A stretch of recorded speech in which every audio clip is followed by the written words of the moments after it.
जब आप पहली बार फादर बने तो आपको कैसा फील हुआ, कैसा लगा आपको? जैसे ही बच्चा होता है तो हमारे देश में सबसे पहले आता है कि जेंडर को लेके एक सबसे बड़ी चुनौती आती है। देखिए, सबसे पहले तो मेल्स को ये पता होना चाहिए कि फीमेल की बॉडी में क्या क्या चेंजेस आ रहे हैं। My first national tournament, 7 months postpartum. I remember we taken our kids and gone to play. बच्चे के जन्म की यात्रा हॉस्पिटल के बाहर आते ही बंद नहीं हो जाती है। ये एक्चुअल शुरुआत है उन पेरेंट्स के लिए एक नए चैप्टर की, जिसमें कि उन्हें बहुत सारी चीज़ों का, बहुत सारी चुनौतियों का सामना करना पड़ता है। तो इस पोस्टपार्टम पीरियड के दौरान पेरेंट्स को या स्पेशली फादर को किन चुनौतियों का सामना करना पड़ता है, उनके सामने क्या रिस्पॉन्सिबिलिटीज़ होती हैं, क्या अपॉर्चुनिटीज़ होती हैं, इन सब के बारे में आज हम चर्चा करेंगे। क्योंकि ये केवल एक माँ ही नहीं बनती है, बल्कि वो एक पेरेंट बनते हैं। हम अक्सर कहते हैं कि वो माँ बनने वाली है या वो माँ बनी है, लेकिन एक्चुअल में वो पेरेंट बने होते हैं। तो आज हम इन्हीं कुछ पहलुओं पर चर्चा करेंगे। नमस्कार, मैं Jyoti Singh, MD of MedEasy Group, welcome you all in this second episode of the Beyond Schooling। हमारे साथ हैं आज की एक्सपर्ट मिसेस आनंद भाटी, जो कि डॉक्टर हैं और ये इन्होंने MD in मेडिसिन है, PGDCC इन्होंने किया हुआ है और ये स्किन स्पेशलिस्ट भी हैं। इन्होंने इनके बहुत सारे जर्नल्स इंटरनेशनल पब्लिश हुए हैं। तो डॉक्टर आनंद, आपका स्वागत है हमारे इस एपिसोड में। वेलकम। हमारे साथ हैं मिसेस नेहा परदेशी, जो कि नेशनल रग्बी प्लेयर हैं और जनरल सेक्रेटरी हैं ये रग्बी एसोसिएशन ऑफ दिल्ली की, और ये टेडेक्स स्पीकर भी हैं, रिलायंस कनेक्ट स्पीकर भी हैं और बहुत ही बढ़िया कोच हैं। ये बच्चों को टीच करती हैं। Welcome you. Thank you. And हमारे साथ हैं मिस्टर गौतम डागर, जो कि ये भी रग्बी प्लेयर हैं और नेशनल रग्बी प्लेयर हैं, कैप्टन रह चुके हैं अपनी टीम के, और साथ ही ये बहुत सारे गवर्नमेंट स्कूल में फैकल्टी हैं as a sports teacher. Yes, तो आपका बहुत बहुत स्वागत है। आपने बहुत सारे बताऊं कि एशियन गेम्स में, कॉमनवेल्थ गेम्स में इन्होंने खेला है। तो आज हम इन सभी से चर्चा करेंगे। तो आप दोनों हस्बैंड वाइफ हैं और हम आपके ट्विंस हैं जो 2.5 साल के आई थिंक, है ना? तो ये जो हमारा है स्पेशली फादर से रिलेटेड है। तो सबसे पहले आप ही बताइए कि जब आप पहली बार फादर बने तो आपको कैसा फील हुआ, कैसा लगा आपको? तो जब पहली बार फादर बना, जैसे मुझे न्यूज़ मिली, नेहा ने जैसे बताया कि इट्स ट्विंस, तो पहले तो हम बहुत स्ट्रगल कर रहे थे because of some reasons like health wise, but जैसे ही पता चला that twins है, तो first I won't believe कि अभी तक जो कुछ नहीं था और अब एकदम से twins आए। तो थोड़ा मतलब फीलिंग, इट्स मिक्स फीलिंग थी वो एक बहुत ही, कि कुछ ना से और एकदम से दो बच्चे। हाँ। और उसी दिन से, जैसे ही पता चला उसी दिन से हम मेंटली, मैं अपने आप को प्रिपेयर करने की कोशिश कर रहा था कि कैसे हम क्या करेंगे आगे। वो प्लानिंग स्टार्ट हो जाती है जैसे ही पता चलता है कि ठीक है अभी हमें बहुत ज़्यादा ध्यान रखना है, मदर का ज़्यादा ध्यान रखना है, इसकी हेल्थ का ध्यान रखना है। बिकॉज अगर मदर की हेल्थ का ध्यान रखेंगे तभी बच्चे की हेल्थ पे जो है हम उसको ज़्यादा टेक केयर कर पाएंगे। तो तभी से सारी चीज़ें स्टार्ट हो जाती हैं, वो जिस दिन से पता चलता है उसी दिन से। और फीलिंग तो वो एक है कि हाँ, आपकी ब्लड लाइन चल रही है तो एक फीलिंग आती है, वो बहुत ही अच्छी ऑसम फीलिंग आती है। जी हाँ, बिल्कुल। तो आपको जब आपको ये पता चला कि अब आप पेरेंट बन गए हैं, अब डिलीवरी हो गई है, तो आपको क्या लगा कि आपको किन किन चुनौतियों का सामना करना पड़ेगा, आपको कैसे अपनी वाइफ का ध्यान रखना है? क्या कुछ ऐसा आपने कुछ प्लान किया या कुछ ऐसा आपको लगा? चुनौतियाँ, मैं एक चुनौती आपको बताता हूँ सबसे पहले कि जैसे ही ट्विंस, जैसे ही बच्चा होता है तो हमारे देश में सबसे पहले आता है कि जेंडर को लेके एक सबसे बड़ी चुनौती आती है कि पेरेंट्स या घर में या जो भी है सब सोचते हैं कि अगर जैसे सिंगल बच्चा है तो पहला बच्चा लड़का होना चाहिए, या ये बहुत बड़ी चुनौती है। ये बिल्कुल, आज की हमारे समाज कितने की ये सोशल जो हमारे समाज में ये है। तो ऐसे ही एक गेम था हमारा, इसकी नेहा की मम्मी ने कि क्या पेड़ा और barfi. So then she has to choose। आप बताओ नेहा क्या गेम कैसे था वो game?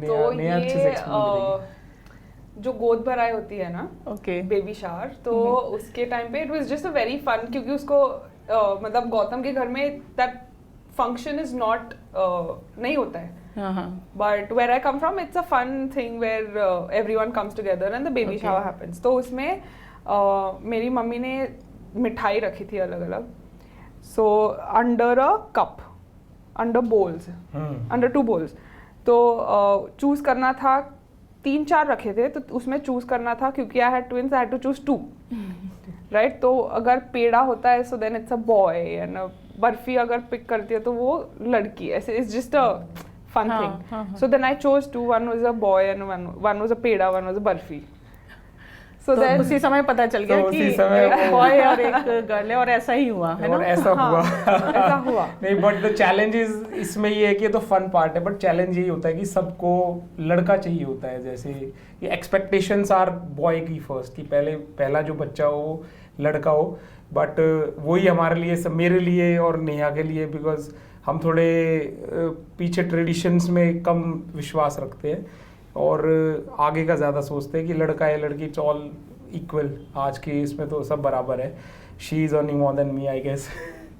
So no, she is more capable than me and I always push her की। और मैं हमेशा कुछ भी होता है तो मैं इसको बोलता हूँ, नेहा आपको करना चाहिए, यू शुड ट्राई दिस। आपने बहुत सपोर्ट किया। हाँ, एंड शी सेड कि why don't you try it? I said because I believe in you more than me, so you should try this. So this is what I think, and so this is the biggest challenge which we face together। और हमने सबको clear बोला था कि हम बोलते भी थे कि it doesn't matter कि ये लड़का हो या लड़की हो, दोनों लड़कियाँ हो या दोनों लड़के हो, doesn't matter।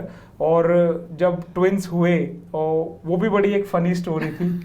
तो so वो अलाउ करते पेरेंट को, जब सिजेरियन था, जो डिलीवरी थी हमारी सिजेरियन थी, तो अलाउ करते हैं कि फादर जो है अंदर जा सकते हैं, but in the operation theatre, and I was not ready कि मैं अंदर जा ही नहीं सकता।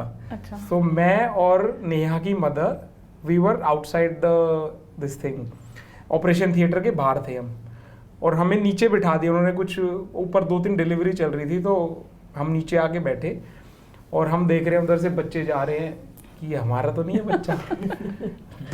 एक और गया, हमारे तो बच्चे नहीं है, फिर 2 गए, फिर उधर से फ़ोन पे हमने ऑपरेशन थिएटर में पूछा कि डिलीवरी हो गई? हाँ 10 मिनट हो गए डिलीवरी, तो बच्चे तो गए। And I was just rushing कि मेरे बच्चे कहाँ हैं। अब जैसे ही मैंने एंटर किया उसमें जहाँ वो सारे बच्चों को रखते हैं, इंक्यूबेटर में, हाँ, और उधर अब मुझे पता ही नहीं कि मेरे बच्चे कौन से हैं। आई वाज लाइक कि इसमें मेरे बच्चे कौन से हैं। It's very bad, आपने पहचाना नहीं अपने बच्चों को। No, जो they're तो so small, और everyone जो सारे एक जैसे दिखाई देते हैं, उसमें आइडेंटिफाई कैसे करेंगे? Right. And then I was like उधर कम से कम 30-40 बच्चे ऐसे सब ऐसे लाइन से, और मैं उधर, डॉक्टर मेरे बच्चे, आपके बच्चे का? मैंने कहा ये नेहा परदेशी। Then they put a tag, Neha परदेशी, okay, so these are your kids. Then I found my kids, okay, these are my kids, and then like then Neha की मम्मी was outside, क्योंकि वो सिर्फ फादर को अंदर आने देते हैं। So I quickly went out and I tell her कि, then she asked the same question, क्या हुआ? मैंने कहा एक लड़की एक लड़का। देन शी नो, मेरा पेड़ा और बर्फी हो गया, सेम डायलॉग, द पेड़ा और बर्फी। मैंने कहा हाँ पेड़ा और barfi. Then immediately I rush up to Neha कि उसको भी देखना है कि where how she is and all, and she was all smiling and all that because she saw her entire procedure by herself. I saw the entire caesarean. Mirror होती है जो वो होता है ना लाइट, तो उसके ऊपर रिफ्लेक्ट हो रहा था, एंड उन्होंने वो एनेस्थीसिया देती है, that is only below, right, back and down. So I could see it and I was very consciously seeing कि हो क्या रहा है। So I saw them, you know, getting the babies out and things like that. उस समय actually उतना conscious नहीं होते हैं, पर हम but I was somehow, I don't know, like नहीं, वो फीलिंग आई थिंक नहीं आती। I couldn't feel it but I could see it. So yeah. तो आपको जब आपकी डिलीवरी हो गई और आप जब घर आ गए, है ना, जैसा अभी मैंने कहा कि हॉस्पिटल के घर बाहर आने से आके पहले दरवाजा भी बंद नहीं एक होता। किस्सा हुआ था हमारा। अच्छा, क्या किस्सा हुआ आपका?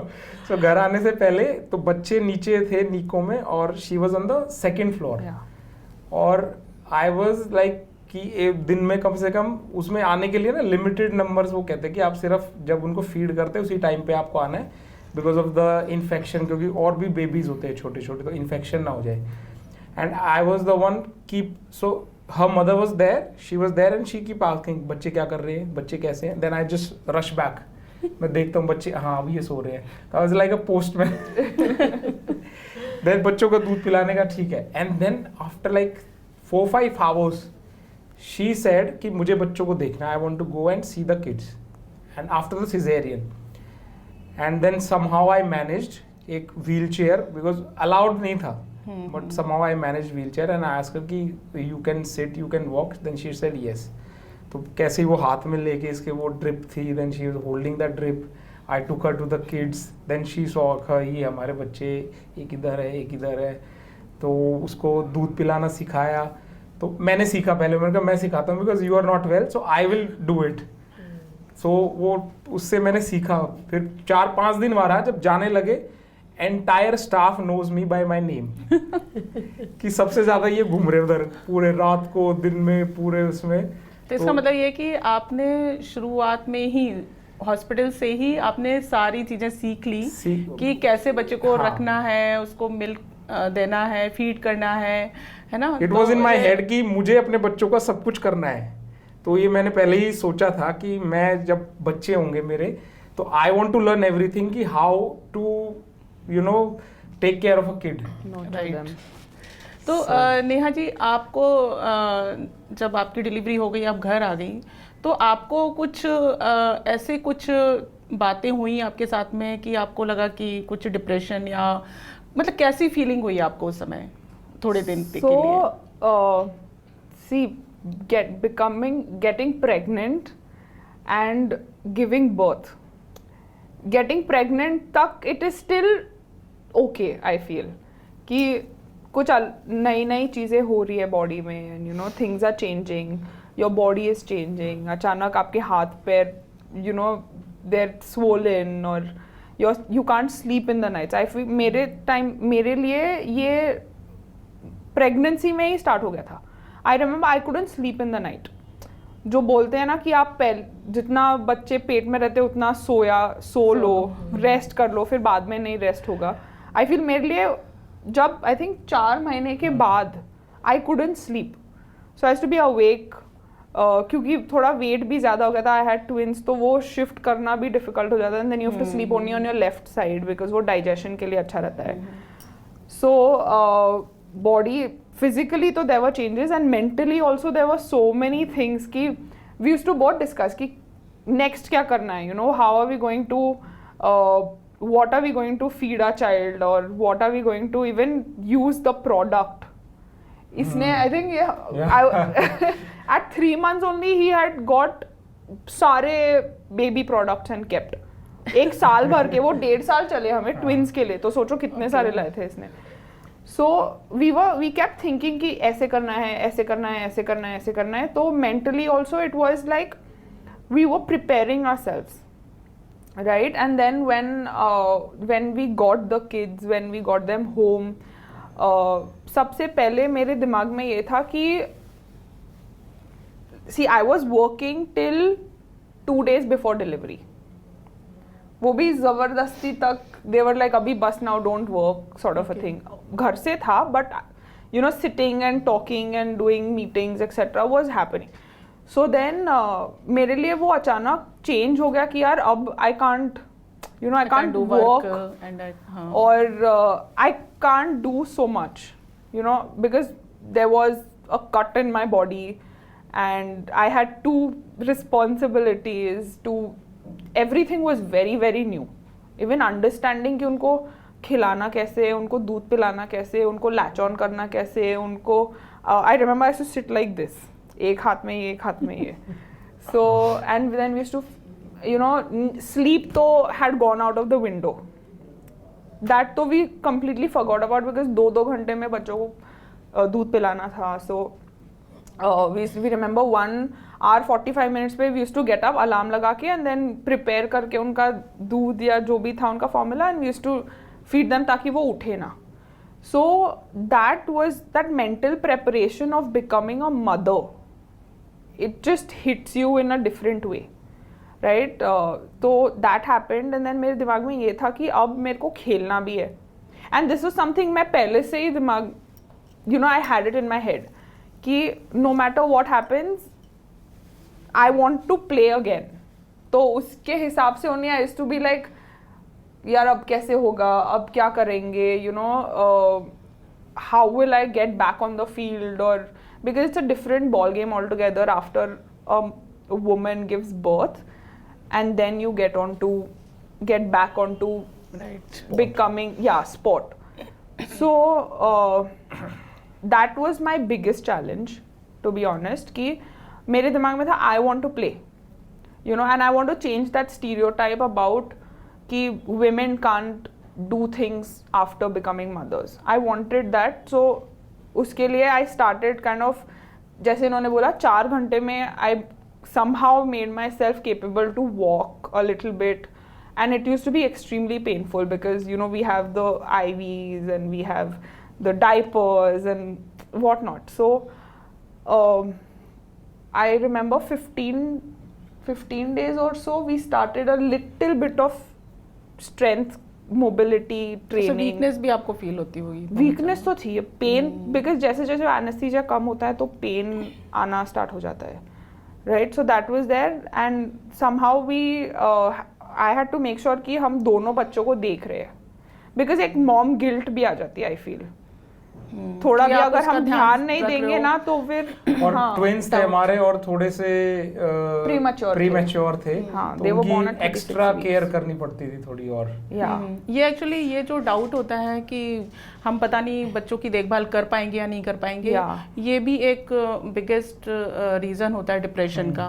तो डॉक्टर आनंद, आप ये बताओ कि जैसे कि ये एक मैंने भी जैसे मैं आपको थोड़ा सा अपने बारे में बताती हूँ कि मुझे लगता था कि अब मैं कैसे काम करूँ। टोटली जो हमारा रूटीन था, डेली रूटीन था, वो बिल्कुल चेंज हो गया। अब हम काम नहीं कर पा रहे हैं, अब सारा समय वही बच्चे की देखभाल, वो रोया तो क्यों रोया, अब उसने फीड कराना है या अब उसको सुलाना है, तो सारा कुछ अब आपके हिसाब से नहीं चल रहा है, उस बच्चे के हिसाब से चल रहा है। तो ये कुछ दिन तो ठीक होता है, 2-4 दिन, लेकिन उसके बाद आपकी लैक ऑफ स्लीप भी होता है। तो इस वजह से माइंड में थोड़ा सा डिप्रेशन आने लगता है। तो कुछ टर्म्स में कुछ लेडीज़ को बहुत ज़्यादा आता है और कुछ को थोड़ा कम आता है। तो जैसे आया उसको पोस्टपार्टम साइकोसिस कह सकते हैं या पोस्टपार्टम हम डिप्रेशन कह सकते हैं। तो इसका क्या रीज़न होता है?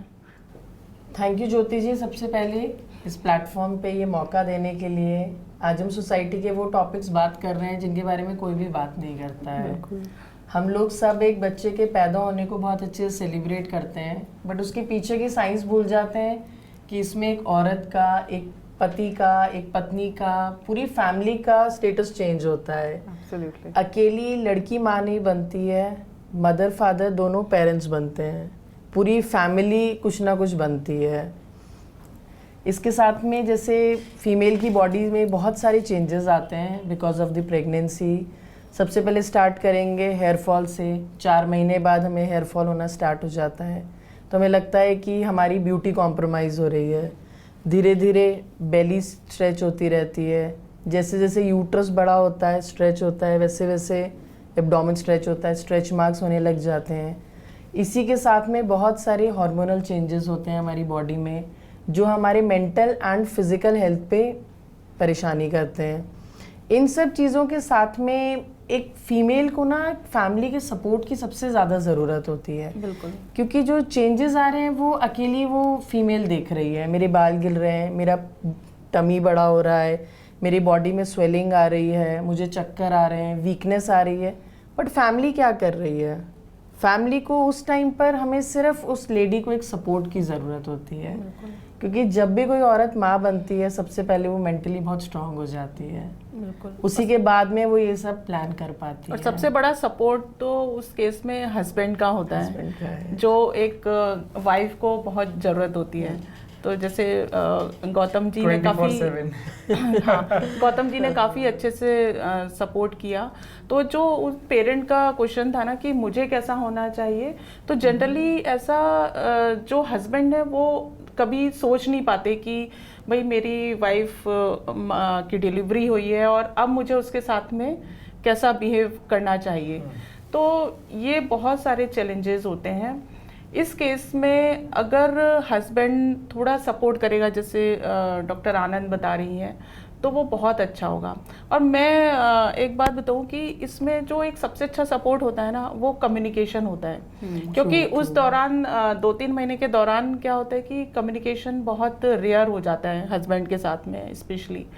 उस केस में अगर हस्बैंड आके 2 पल भी अगर उसकी सारे दिन भर की दिनचर्या सुन ले, या फिर उसको क्या क्या प्रॉब्लम फेस हो रही है, या कुछ नहीं इमोशनली वो कैसा फील कर रही है, अगर वो ये सुन लेता है वाइफ से, तो उसकी 90% प्रॉब्लम तो वैसे ही सॉल्व हो जाती है। तो जो पोस्टपार्टम डिप्रेशन की हम जो बात करते हैं वो इसी में ही ख़त्म हो जाती है। इसके अलावा जो और सपोर्ट चाहिए होते हैं वो मेंटल हेल्थ है और फिजिकल हेल्थ है, वो रहते हैं आई थिंक। तो एक हस्बैंड का बहुत बड़ा रोल है।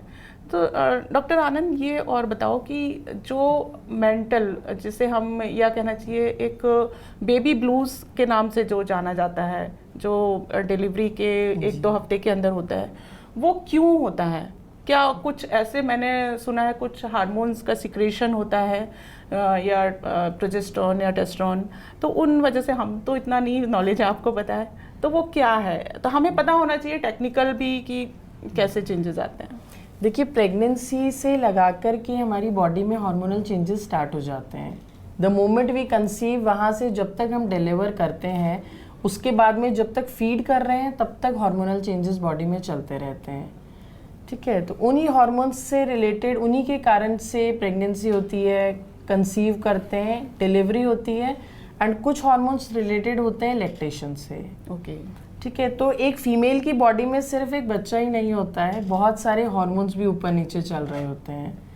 सिमिलरली अब जैसे डिलीवरी हो जाती है, उसके बाद में जैसे आपने पूछा कि हस्बैंड्स को क्या करना चाहिए, हस्बैंड्स क्या हेल्प कर सकते हैं, आपने बहुत अच्छी बात बताई कि आप उसकी सिर्फ समस्या सुन लेंगे, क्योंकि औरतों को उस टाइम पे सोल्यूशन नहीं चाहिए होता है। ठीक है, उनको सिर्फ वो 2 कान चाहिए, आप उनके वो 2 कान बनिए जो उनकी सारी प्रॉब्लम सुन ले, क्योंकि आप जब किसी की समस्या सुन लेते हैं आधी वो वैसे ही सॉल्व हो जाती है।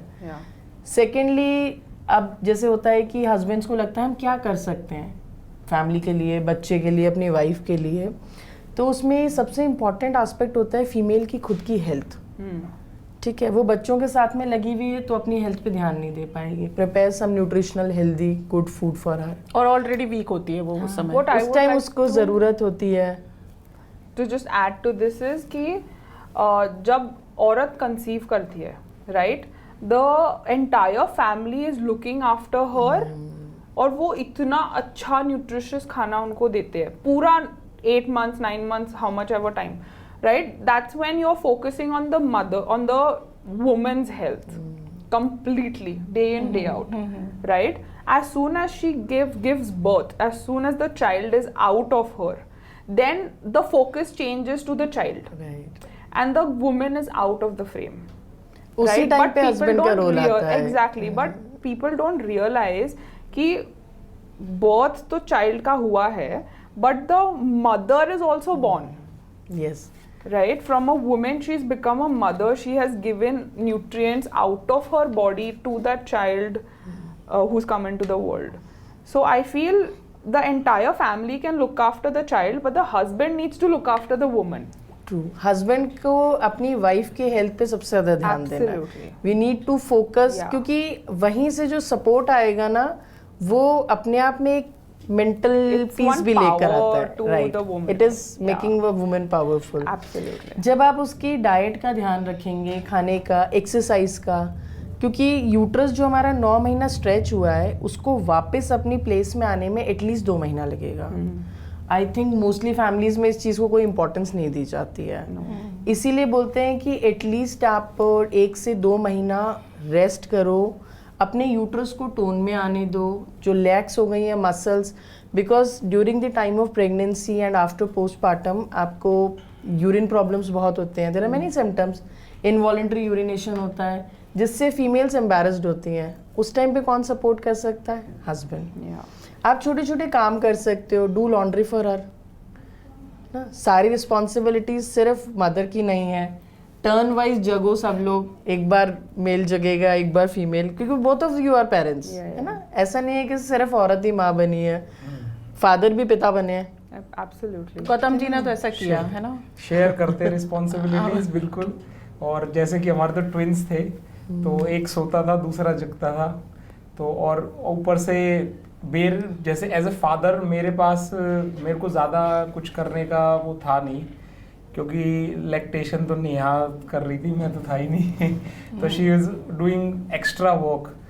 तो ऐसे में मैंने खुद से आगे से आके जैसे मैंने सीखा कि बच्चों को कैसे नहलाना है, because I was very fond of that कि नहीं, I want to do all these things for my kids, कि उनको मेरा टच एक याद। और ये मैं स्पेशली कहूँगा कि नेहा ही थी जिसने मुझे पुश किया कि that we have to raise our kid like that, कि they know the touch of you also, क्योंकि वो बच्चे स्मेल कर लेते हैं। जैसे रहता है ना कि शुरू में जब बच्चे आए जिसकी गोदी में आए, क्योंकि मदर की गोदी में ज़्यादा रहते तो मदर को स्मेल करते, तो रोते रहेंगे, तो जैसे ही माँ लेगी तो वो चुप हो जाएंगे, बिल्कुल वो स्मेल रहती है।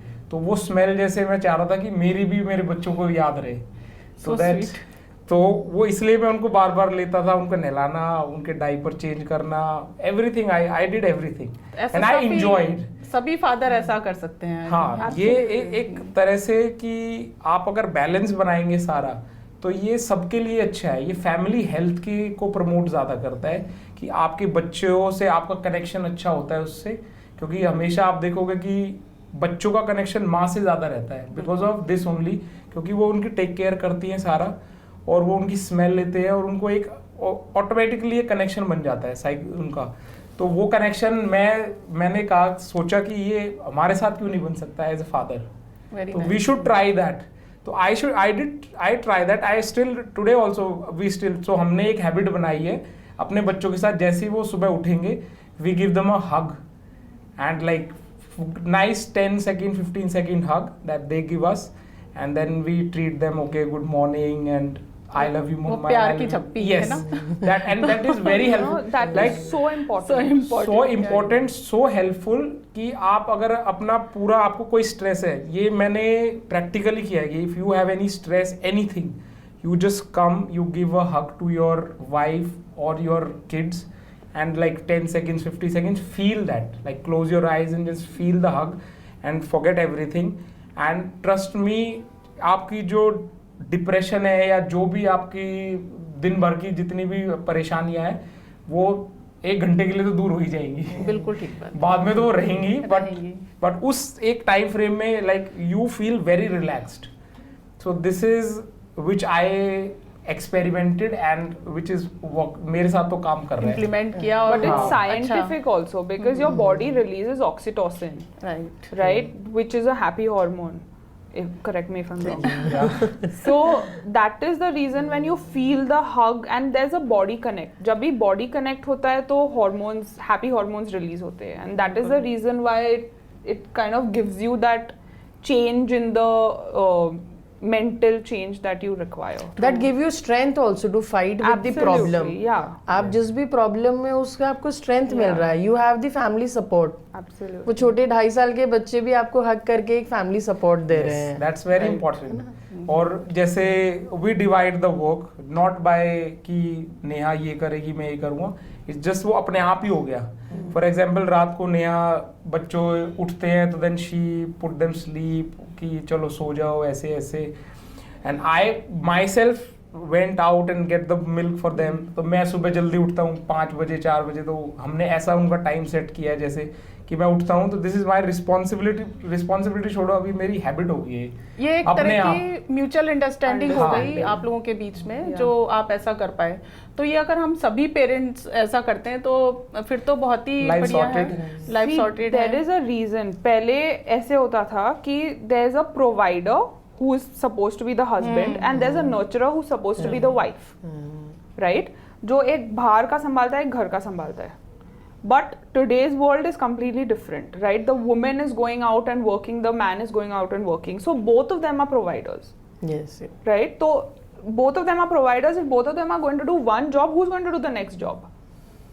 So Right. for that, the husband and the wife, both of them need to be nurturers also.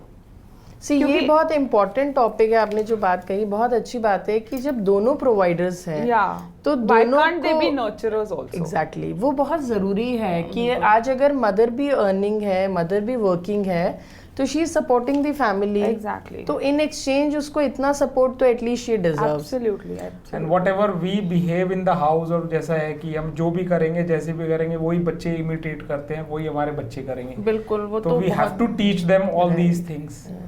Kids बच्चे- are like clay, जो हमें और बच्चे बचपन जो से सिखाया जाता है, ऑब्जर्व right? करते हैं वही सीखते हैं, Yeah. रादर देन कि हम उनसे ये कहें कि ये करो, ये नहीं करो, या ऐसा मत करो, ऐसा करने से ये होगा। ऐसा कुछ नहीं है। ऐसा है मतलब आप उनको सिखा सकते हो, लेकिन जो कुछ भी आप खुद करोगे वैसा ही बच्चे सीखते हैं। तो हमें बच्चों को ध्यान देने के पहले अपने ऊपर ध्यान देने की बहुत ज़्यादा ज़रूरत है।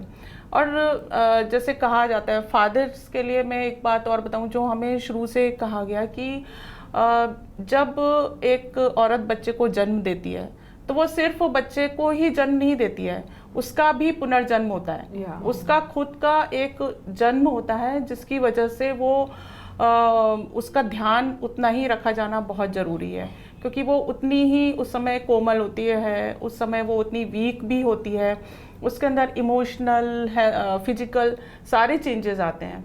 तो ये बहुत अच्छा सपोर्ट आपने अपनी वाइफ को दिया और बहुत अच्छा एग्जाम्पल है सभी फादर्स के लिए। अगर वो सोचें इस चीज़ पे तो बहुत ही अच्छा रहेगा। डॉक्टर आनंद, आप कुछ और इस पर प्रकाश डालिए कि किस तरीके से हम फादर्स जो हैं, और एक लेडी जब माँ बनती है तो उसकी कैसे वो देखभाल कर सकते हैं, किन रीज़न से वो उनको देखभाल करना चाहिए, क्या ऐसे चेंजेस हैं एक साइंटिफिक टर्म में? देखिए, सबसे पहले तो मेल्स को ये पता होना चाहिए कि फीमेल की बॉडी में क्या क्या चेंजेस आ रहे हैं। ओके। जब तक आपको साइंटिफिकली ये पता नहीं चलेगा कि इसकी बॉडी में क्या क्या चेंजेस आ रहे हैं, तब तक आप सपोर्ट नहीं कर सकते हैं। अगर नॉर्मल डिलीवरी हो चाहे सिजेरियन डिलीवरी हो, दोनों में ही कट्स होते हैं। नॉर्मल डिलीवरी में we have this episiotomy and caesarean में तो इट्स अ फुल कट। तो जब तक आपको पता नहीं रहेगा कि how painful it is, obviously you can not feel the pain, but at least आप उस पेन का थोड़ा सा अंदाज़ा लगा सकते हैं कि वो किस पेन से गो थ्रू कर रही है। सिजेरियन हुआ है, उसके बाद में carrying the baby and feeding, it's very tough. तो थोड़ा सा आप वहाँ पर सपोर्ट कर Even सकते हैं। sitting up straight becomes Yes. difficult. जो फर्स्ट मूवमेंट डॉक्टर नर्स बोल के चले जाते हैं कि अब आपका टाइम हो गया है, थोड़ा थोड़ा वॉक करना स्टार्ट कर दो, तो व्हाट द फीमेल डज, वो अपने आप खड़ी होकर वॉक करती हैं। Help her for the first movement, that gives a very personal touch. आप शील फील कि मेरी कोई केयर कर रहा है, मुझे पहला कदम कोई हाथ पकड़ के चला रहा है। वो वापस से अपनी ज़िंदगी एक नए सिरे से शुरू करती है। A mother is also born on the same day. वहाँ पर आप उनको थोड़ा सा सपोर्ट करके चलने में हेल्प कर सकते हो। हेल्पर विद अ डाइट, कि टाइमली डाइट कैसे लिया जाए। हेल्पर इन अ स्लीप, क्योंकि देखिए जो ज़्यादातर प्रॉब्लम होता है ना, वो स्लीप डिप्रिवेशन के कारण से होता है। लेडीज सो नहीं पाती हैं, सो नहीं पाएंगे तो उनका सारा स्टमक सिस्टम अपसेट हो जाएगा, खा नहीं पाओगे, डाइजेशन प्रॉपर नहीं रहेगा, तो that is all taking toll on your mental health. Plus you're lactating on top of yes, you are lactating, and उसमें भी बहुत सारी चीज़ें होती हैं।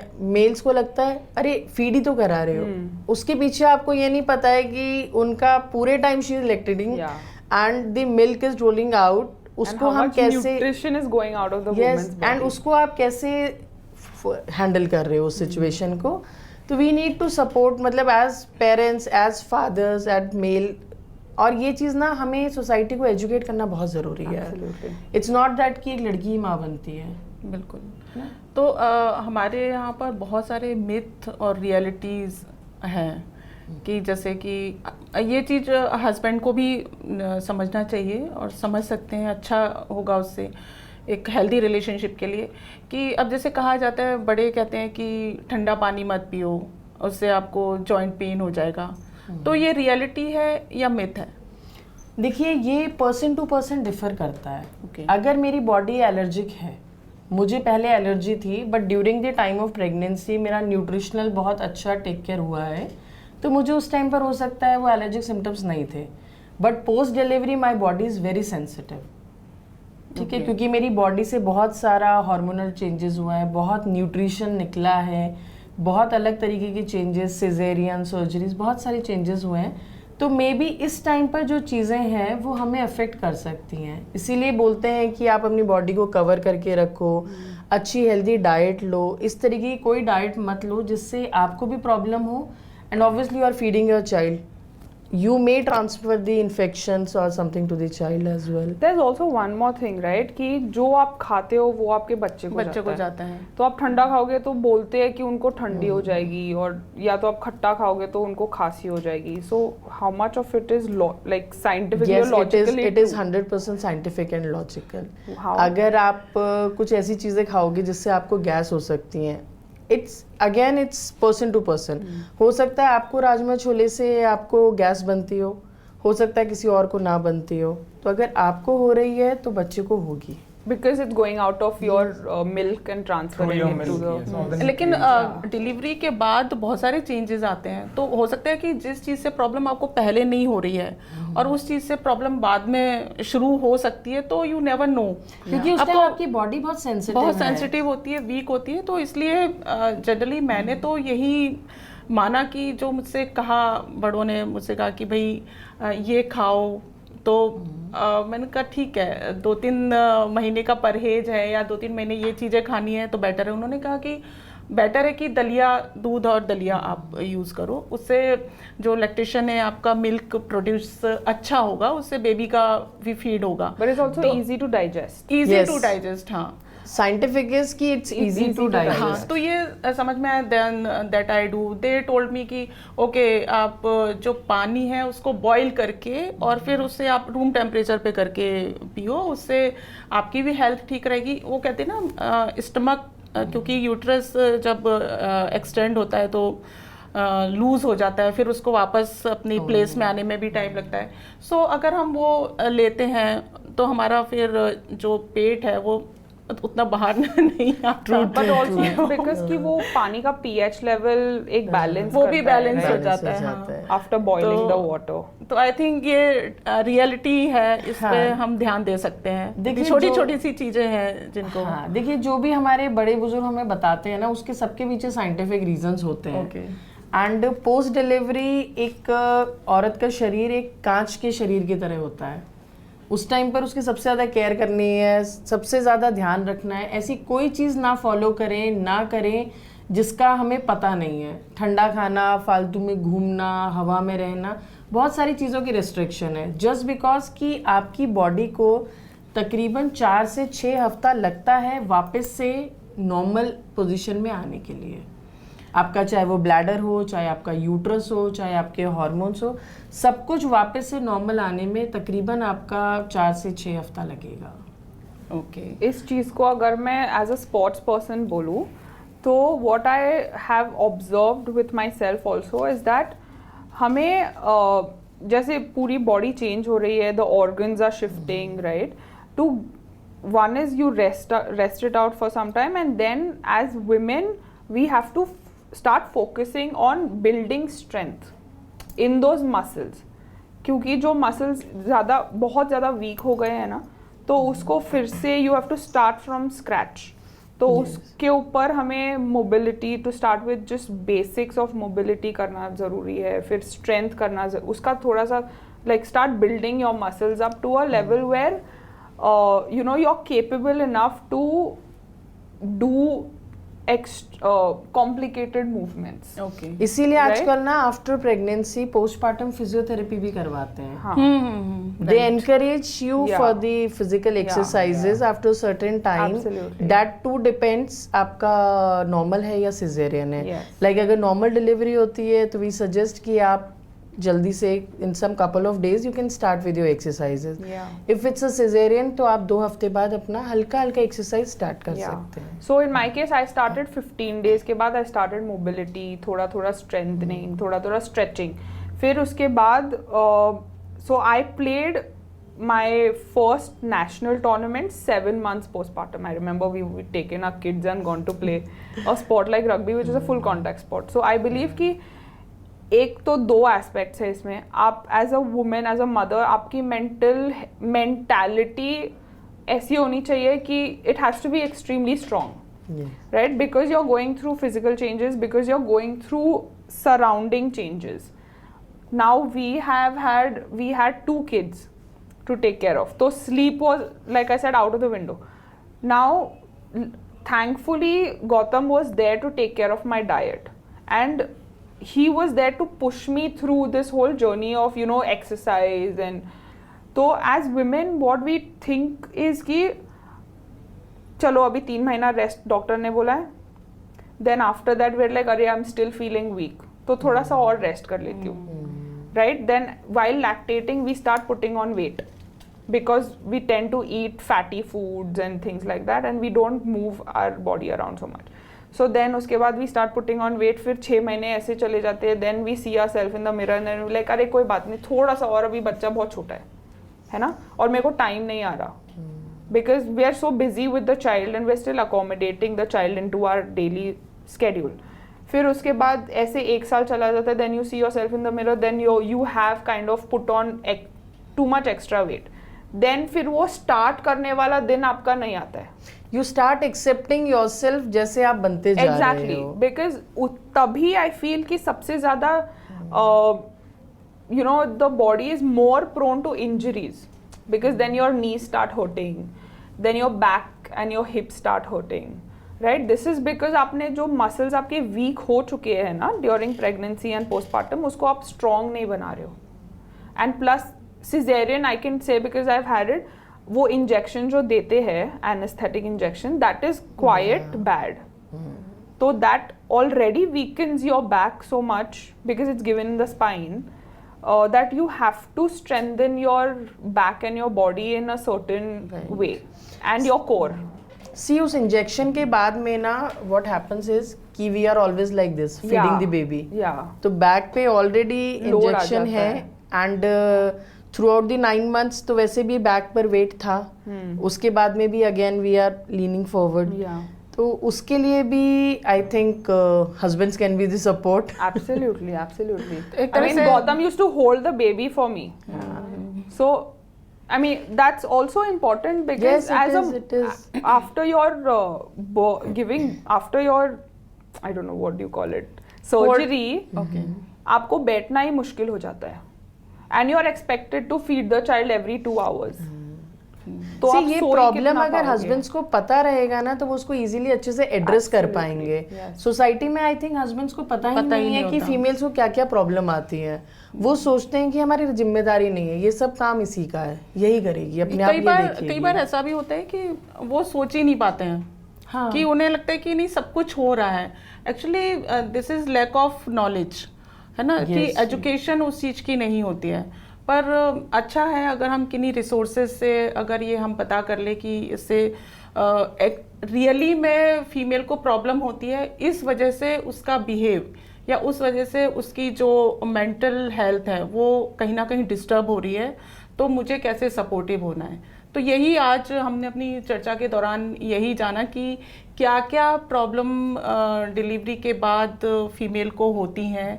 इसकी नॉलेज अगर है फादर को, हस्बैंड को है, तो वो एक बहुत अच्छा सपोर्ट हो सकते हैं. उनसे आप कम्युनिकेट कर सकते हो, उनकी क्या क्या नीड है वो देख सकते हैं, बच्चों की क्या प्रॉब्लम आ सकती है वो देख सकते हैं.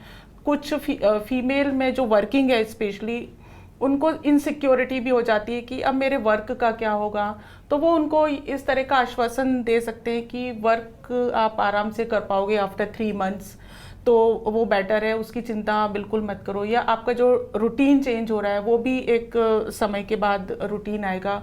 हाँ, जहाँ पर जो हम अभी बात कर रहे थे पोस्टपार्टम साइकोसिस वाली जो प्रॉब्लम होती है, मैं उसके बारे में ज़रूर कहूँगी कि सभी हस्बैंड को ये चेंजेस देखना चाहिए कि अगर उनकी वाइफ लगातार सैड रह रही है, लगातार वो परेशान है और कुछ ना कुछ वो सोच रही है, तो प्लीज़ आप इसके बारे में ज़रूर ध्यान दें, क्योंकि वो कहीं ना कहीं एक तरह की डिजीज़ है, साइकोसोमेटिक डिजीज़ है, जिसकी वजह से वो बहुत हार्मफुल हो सकता है। इसमें होता यह है कि हेलुसिनेशन होते हैं और इसकी वजह से वो तरह तरह के विचार आते हैं कि कहीं अपने बच्चे को हार्म कर सकती है वो। इस बारे में आप ज़रूर अवेयर रहें। तो ma'am, one thing what I want to talk with, let's just discuss with Gautam is that and I want you to share something with everybody.